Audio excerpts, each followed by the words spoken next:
히스기야와 이스라엘 백성들, 온 이스라엘, 북이스라엘까지 포함하는 겁니다. 거의 200년 동안 끊어졌던 그 6월절 예배를 온 이스라엘에 드리는 것을 다시 시작하려고 준비하였습니다. 북이스라엘에 있는 백성들에게까지 편지를 보내고 사람들을 모아서 히스기야가 온 백성과 함께 이 6월절을 지키기를 준비하였습니다. 그 위에 어떻게 됐을까요? 이제 오늘 말씀서부터 보게 되면 오늘 말씀은 바로 2월절 예배를 예식을 드리는 것입니다. 오늘 그 13절 말씀을 보게 되면요. 이렇게 시작하고 있습니다. 둘째 달에 백성이 무교절을 지키려 하여. 우리 분명히 6월절에 대해서 말씀하셨는데요. 여기 무교절이 나오고 있습니다. 여기에 계신 분들은 아마 아실 거라고 생각을 하지만 6월절과 무교절은 사실 붙어있는 절기입니다. 6월절은 무교절 바로 6월절이 먼저 1월 14일에 시작되고요. 그 14일 이후 그 다음 날서부터 7일 동안 지키는 그러한 절기가 바로 이 무교절입니다. 무교절에는 무엇을 할까요? 빵이 없는, 누룩이 없는 그러한 것들을 먹게 되어집니다. 그러다 보니까 때로는 그 성경에 보게 되면 6월절이라고도 나오고요. 무교절이라고도 때로는 나오기도 하고, 어디에 보게 되면 6월절, 무교절 이렇게 같이 나오는 그런 경우도 있습니다. 우리 이 히스기야 요 말씀을 보게 되면요. 6월절과 무교절이 한꺼번에 여기에 묘사되고 있습니다. 많은 사람을 모이라고 하였는데, 아마 히스기야하고 많은 백성들, 히스기야와 그 방백들이 생각을 했을 것입니다. 얼마나 모였을까? 근데 많이 모였습니다. 오늘 말씀을 보게 되면요. 사람들이 사모하는 마음이 있었던 겁니다. 한동안 하나님 앞에 예배드리지 못하였던 그 사람들의 그러한 모습들. 우리가 북이스라엘의 그러한 모습을 보게 되면 참 참혹하고 험악한 그러한 상황 가운데 있지만, 우리가 아하스 시대 때 남유다의 그러한 백성들이 붙잡혀 가잖아요. 그렇죠? 근데 거기에 우리가 보았던 것 같이 에뎃 그 선지자와 또 그 붙잡혀갔던 남유다 백성들을 풀어주는 그러한 에브라임의 그런 방백들이 있었던 것을 우리가 보았었어요. 그렇다라고 하는 것은 아직도 그 안에서 하나님을 사모하며 하나님을 갈망하는 그러한 사람들이 있었다는 것을 우리가 충분히 알 수 있죠. 그러한 선지자를 통하여서 하나님께서 하나님을 찾는 자들을 여전히 많지는 않다 할지라도 하나님이 그거 준비하고 계셨던 겁니다. 그리고 이러한 6월절이 시작되고 무교절이 시작된다고 하니까 어떻습니까? 그 멀리서부터 오기 시작하는 겁니다. 이게 사실 이 갈릴리 지역 오늘 말씀에 보게 되면 저 스불론에서 오고 아셀에서 온다라고 하지만 이게 쉽지 않은 그러한 지역입니다. 해변길 이렇게 옆으로 다 있고 요단 동편으로 해서 요단강편으로 해서 이게 오는 길이지만 차로다 와도요 이게 한 140km, 150km 되는 그러한 거리인데 걸어서 오려고 하면 어떻겠습니까?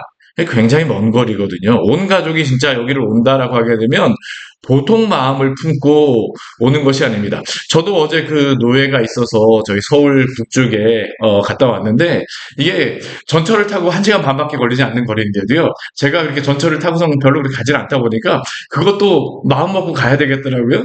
그런데 150km 넘게 걸어 떨어진 그러한 거리에서 한 200km 가까이 가장 멀리 있는 데는 그런 데에서 온다. 그렇게 되면 온 가족이 온다. 이건 큰 마음 먹고 와야 되는 겁니다. 그리고 실제로다 이게 오는 게 만만치 않은 게 뭐냐면 중간에 오다 보면요. 우리가 산적도 있고 여러 가지 그 험악한 사람들도 만날 수 있습니다.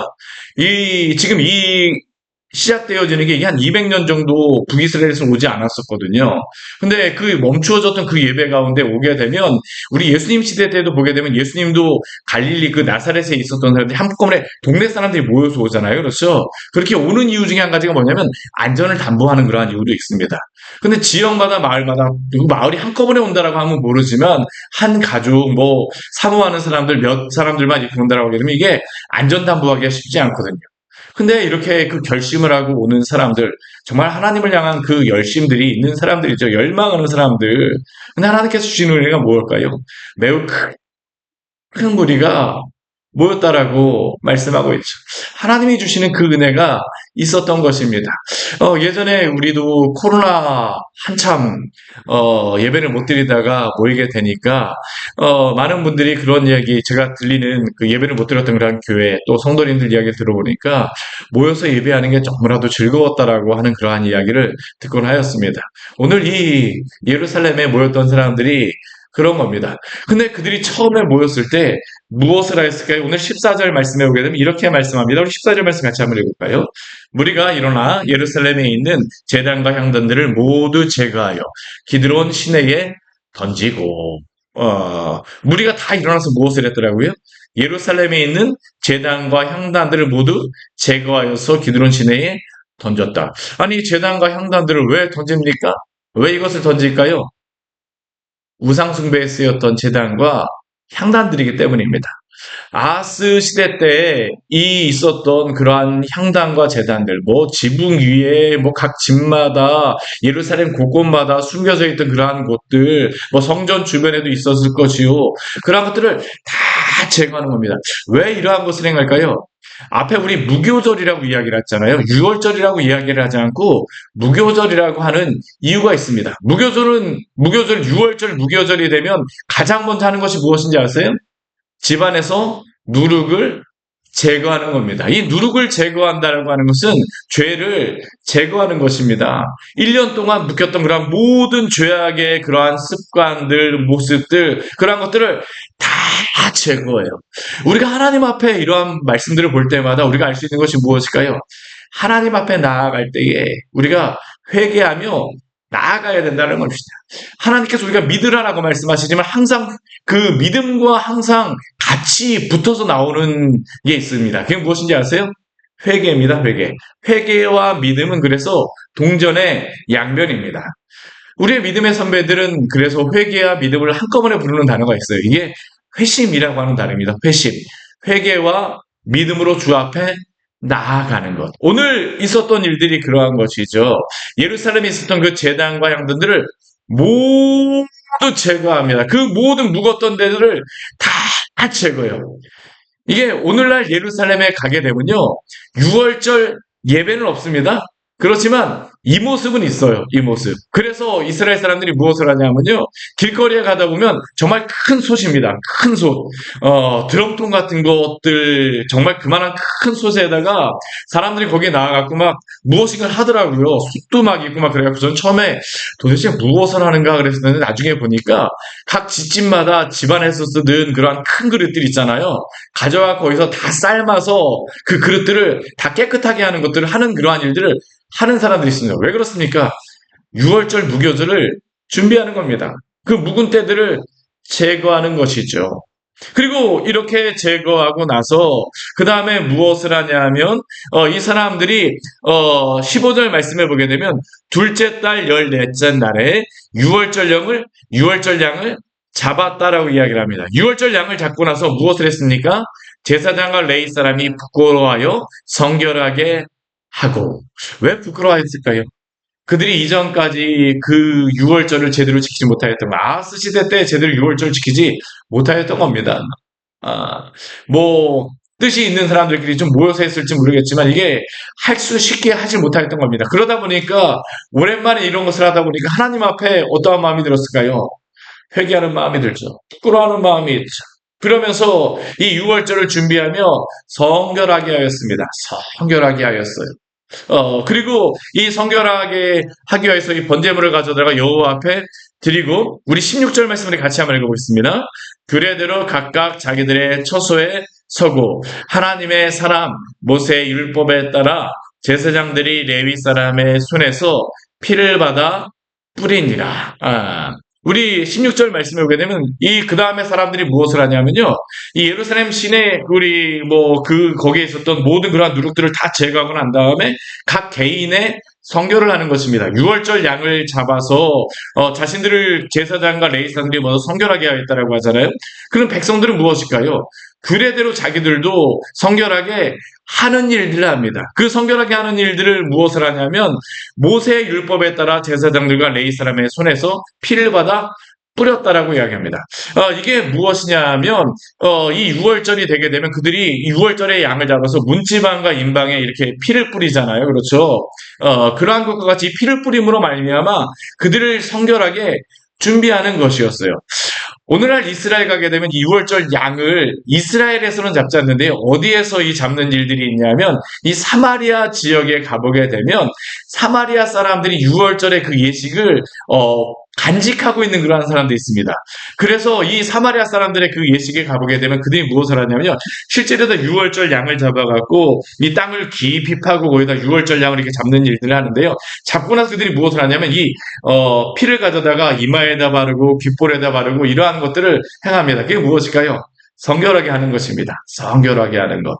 오늘 지금 이 예루살렘에서 벌어지고 있는 일도 이것입니다. 오늘 말씀해 보게 되면요. 성결하게 하다라고 하는 단어가 굉장히 많이 반복되거든요. 앞에 우리 15절 말씀에서도 성결하게 하고, 우리 그 뒤에 우리 말씀에도 보게 되면요. 17절 말씀에서도 성결하게 하지 못하고, 17절 뒤에 말씀도 성결하게 하고, 우리 그 뒤에 말씀도 계속 보게 되면요. 성결하다라고 하는 것이 나오는데, 이 성결하다라고 하는 의미가 무엇일까요? 이 6월절의 양의 피를 뿌리는 것입니다. 뿌리는 것. 근데 이게 각 집마다 이러한 것들이 제대로 되어지지 않다 보니까 제사장과 레위인들이 이 예루살렘에 있는 사람들은 이 피를 가져다가 그 사람들에게 뿌려주었었어요. 그리고 이 6월절을 준비하였습니다.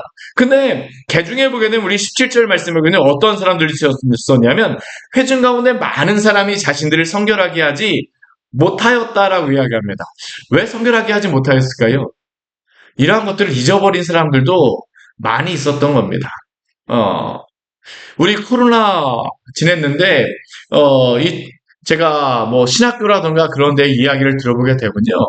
코로나 때 같이 모여서 예배를 하지 못하다 보니까 이 신학교 같은 경우에는 졸업생들이 있지 않습니까? 그렇죠. 이 3년마다 바뀌는데 코로나 거의 3년이 있다 보니까 이 예배들이 제대로 드려지지 못하고 이 전통들이 그 3년 같이 예배를 같이 드리지 못하니까 이게 많이 무너졌다라고 하는 그러한 이야기를 들었습니다. 물론 지금 뭐 다 회복되어졌죠. 그렇지만 이런 것들이 무너지게 되면 어떻게 되어졌는지 우왕좌왕하는 겁니다. 이 예루살렘 안에서 있었던 모습이 바로 이러한 것이죠.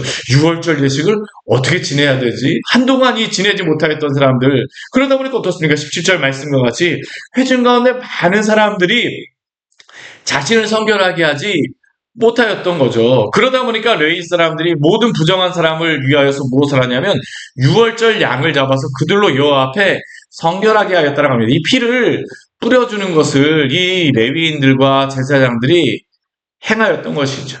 하나님 앞에 그냥 나아가지 않습니다. 다 정결하게 하고 거룩하게 합니다. 또 우리 18절 말씀에도 보게 되면요. 이 일을 또 못하였던 사람들이 있습니다. 어떠한 사람들일까요? 우리 18절 말씀 우리 같이 한번 읽어볼까요? 에브라임과 므낫세와 이스라엘과 스불론의 많은 무리는 자기들을 깨끗하게 하지 아니하고 6월절 양을 먹어 기록된 규례를 어긴지라. 우리 여기에 보게 되면요. 우리 이 예루살렘에 있었던 남유다 사람들도 이 한동안 이걸 들이다보지 못하다 보니까 이들도 자신들을 성결하게 못하였는데 200년이 지나서 6월절을 드리는 사람들은 어떡할까요? 네, 다 무너진 겁니다. 이 사람들은 정말 무엇을 해야 될지도 몰라요.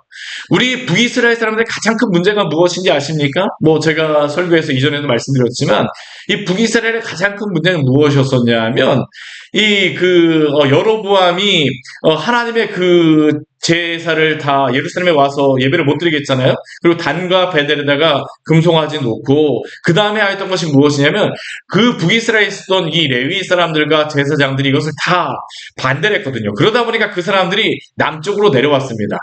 그러면 어떤 일이 발생할까요? 이 제사를 드리는 것도 문제가 되어지지만 여로보암이 자신이 마음대로 제사장을 세우고 그랬습니다. 제사를 드리는 것도 문제가 되어지지만 또 문제는 뭐냐면 하나님의 말씀을 전해줄 수 있는 사람이 없었습니다. 그러다 보니까 이 사람들이 하나님 앞에 어떻게 예배해야 되는지를 알지는 못합니다. 오늘같이 성경이 뭐 가정이고 있었던 것도 아니고요. 이 양피지라든가 그런 데다 써서 봐야 되는 건데 이런 것들도 알려주고 대부분 다 구전으로 다 전화해 줬었는데 그런 것들을 알려줄 사람이 없다 보니까 하나님의 말씀에 대해서 알지 못하였어요.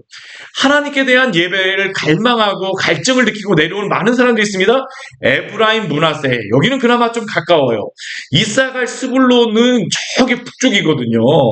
정말 저 북쪽에 있는 사람들 갈망해서 열망하면서 왔는데 오고 보니까 어떻습니까? 아무것도 준비가 되어지지 않은 겁니다. 아무것도 준비가 되어지지 않았어요. 이 사람들 하나님 앞에 6월절 예배 그 양을 잡는 것도 그 다 잊어버렸겠죠. 알지도 못하는 겁니다. 그것뿐이었을까요?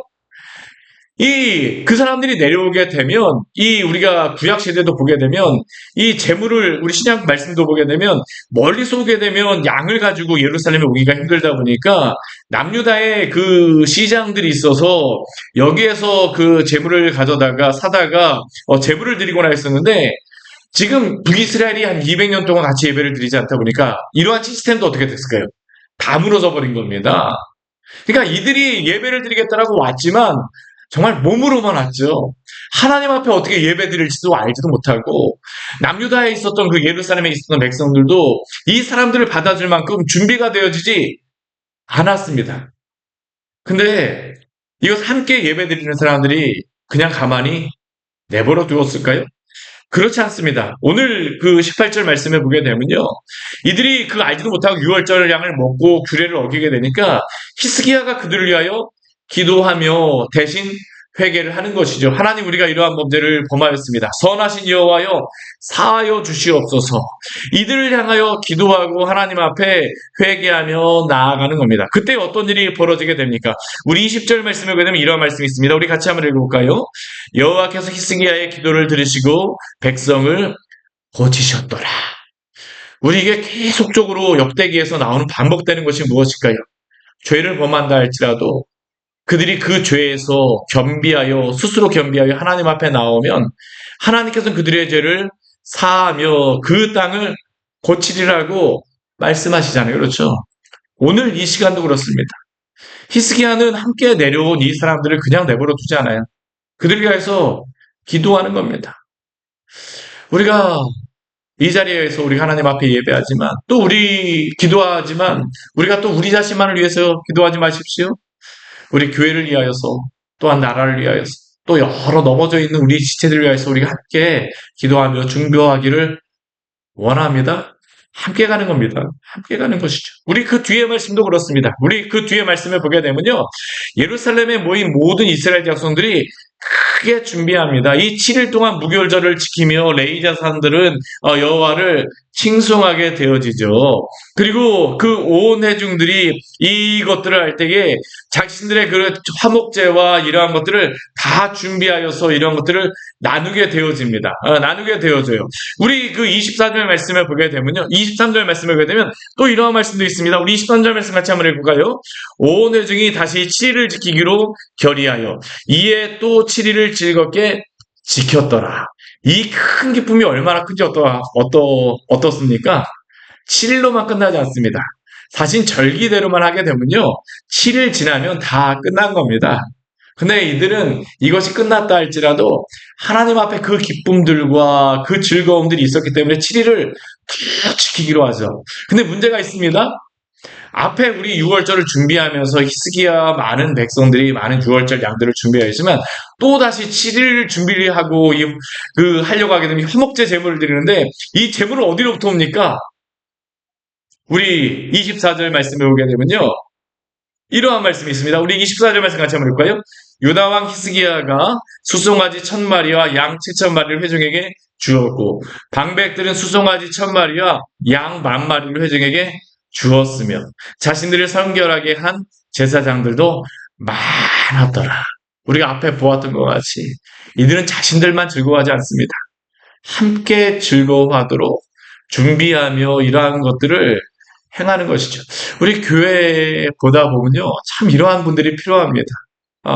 참 우리가 필요한 게 새로운 성도님들이 오게 되면 이분들을 섬겨주실 그러한 많은 성도님들이라든가 그러한 분들이 필요하게 되어지죠. 왜 그렇습니까? 오늘 말씀도 그렇습니다.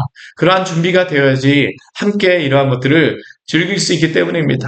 우리 교회 안에서 이러한 자원하는 그러한 기쁨들이 있기를 원합니다. 참 이러한 기쁨들이 있었으면 참 얼마나 즐겁습니까? 그렇죠? 하나님이 주시는 그러한 기쁨이죠. 하나님이 주시는 그러한 기쁨들, 큰 기쁨들이 있었다고 합니다. 우리 25절 말씀에 보게 되면요. 여기에 보게 되면 유다 온 회중과 제사장들과 레위 사람, 이스라엘에서 온 모든 회중이 이 기쁨에 참여합니다. 근데 여기에는요. 이 사람들만 있는 게 아닙니다. 우리 25절 뒤에 말씀에 보게 되면요. 이스라엘 땅에서 나온 나그네들과 유다에서 사는 나그네들이 다 즐거워하였다라고 이야기합니다. 그러니까 이게 이방인들까지 이 즐거움에 함께 참여했다는 거죠. 우리가 민수기 9장 14절 말씀을 보게 되면 어떠한 말씀이 있냐면요. 이러한 말씀이 있습니다. 제가 민수기 9장 14절 말씀 한번 읽어드릴게요. 만일 타국인이 너희 중에 거류하여 여호와 앞에 유월절을 지키고자 하면 유월절 율례대로 그 규례를 따라서 행할지니 거류민에게나 본토인에게나 그 율례는 동일할 거지니라. 이 유월절 같은 경우는 누구도 참석하며 같이 할 수 있었습니까? 이방인들도 할 수 있습니다. 근데 이 민수기 이 말씀은 언제 주시는 말씀이냐면요. 송유월절, 두 번째 유월절 주실 때 이 나그네에 대한 말씀을 특별히 더 말씀하여 주십니다. 오늘 그 말씀과 같이 이스라엘 백성들은요. 하나님의 그 말씀대로 이 기쁨을 다 같이 나누는 것입니다. 우리 안에 이러한 기쁨이 차고 넘치기를 원합니다. 우리 교회에, 우리 수원 지역에, 우리 각 교회들마다 이러한 부흥이 있게 하여 주시옵소서. 서로가 서로를 축복하며 기뻐하며 위로하며. 오늘 한번 말씀 가서 한번 다시 한번 읽어보십시오. 히스기야가 온 백성들, 레위인들까지 위로합니다. 서로 간에 축복합니다. 정말 이러한 축복과 기쁨이 각 교회와 각 가정과 또한 온 대한민국 안에 넘침으로 말미암아 주님을 기뻐함으로 회복되어지고 부흥하는 우리 교회와 각 가정과 대한민국이 되게 하여 주시옵소서. 잠시 같이 기도하도록 하겠습니다. 하나님 아버지, 오늘 말씀 저에게 또한 허락하여 주셔서 감사합니다. 히스기야 시대에 참 그의 아버지 아하스 시대에 참 완악한 시대였습니다. 예루살렘 성전 문을 걸어 잠그고 남유다에 있던 백성들조차도 하나님 앞에 제대로 예배를 드리지 못하였던 그러한 시기였는데 하나님 아버지 그러한 시대 가운데 히스기야 왕을 세우시고 정말로 히스기야를 통하여서 하나님을 열망하는 히스기야를 통하여서 또 하나님께서는 그 주변 사람들에게 하나님을 열망하며 예배하게 하여 주시고 그 방백들뿐만 아니라 예루살렘에 있었던 그러한 모든 사람들, 유다에 있었던 모든 사람들, 그 사람들뿐만 아니라 저 멀리 북이스라엘에 있는 그 사람들까지 비록 북이스라엘이 멸망하였으나 하나님은 여전히 살아계심을 그들에게 전하며 함께 예배하기를 전하며 하나님 앞에 예배하였던 모든 사람들 그 기쁨이 나그네들에게까지 넘쳐 흘러서 그 기쁨을 누리는 말씀을 저에게 허락하여 주셔서 감사합니다. 주님, 이러한 기쁨과 즐거움이 주님을 예배하는 그 안에 있는 참된 기쁨이 우리 안에 이렇게 넘치게 하여 주시옵소서. 우리의 가정에 있게 하여 주시고 우리의 교회에 있게 하여 주시고 대한민국의 교회에 있게 하여 주시고 온 대한민국의 나그네와 같은 많은 주님을 몰랐던 사람들이 주 앞에 돌아올 수 있는 이 큰 기쁨의 부흥의 때를 허락하여 주시옵소서. 예수님 이름으로 기도드립니다. 아멘. 오늘 말씀 같이 기억하시면서 기도하며 나가도록 하겠습니다.